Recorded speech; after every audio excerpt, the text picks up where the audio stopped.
Chicken വട എങ്ങനെയാണെന്നല്ലേ നമുക്ക് നേരെ വീഡിയോയിലേക്ക് പോകാം.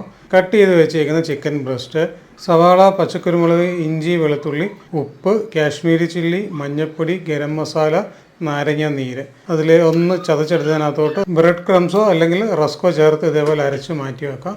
ബോയിൽ ചെയ്ത് വെച്ചേക്കുന്ന ഉരുളക്കിഴങ്ങ് ഒരു പാത്രത്തിലോട്ട് ഇട്ട് അതിനെ ഉടച്ച് കുറച്ച് ഉപ്പും അതുപോലെ നമ്മൾ അരച്ച് വെച്ചേക്കുന്ന പേസ്റ്റ് കൂടെ ചേർത്ത് ഇളക്കി നമുക്ക് മാറ്റി വെക്കാം.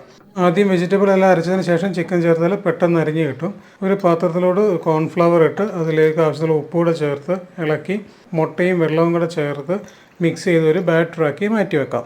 പാനിലേക്ക് സൺഫ്ലവർ ഓയിൽ ഒഴിച്ച് അത് ചൂടായി വരുമ്പോഴത്തേക്ക് നമുക്ക് നമ്മുടെ ഈ മിക്സ് എടുത്ത് ഒരു വടയുടെ ഷേപ്പിൽ എടുത്തതിനെ നമുക്ക് ബാറ്ററിൽ മുക്കി ഫ്രൈ ചെയ്യാം. രണ്ട് സൈഡും ഫ്രൈ ചെയ്യണം. ചെറിയ തീയിലിട്ട് വേണം ഫ്രൈ ചെയ്യാൻ, അല്ലെങ്കിൽ ഉള്ളു വേവില്ല.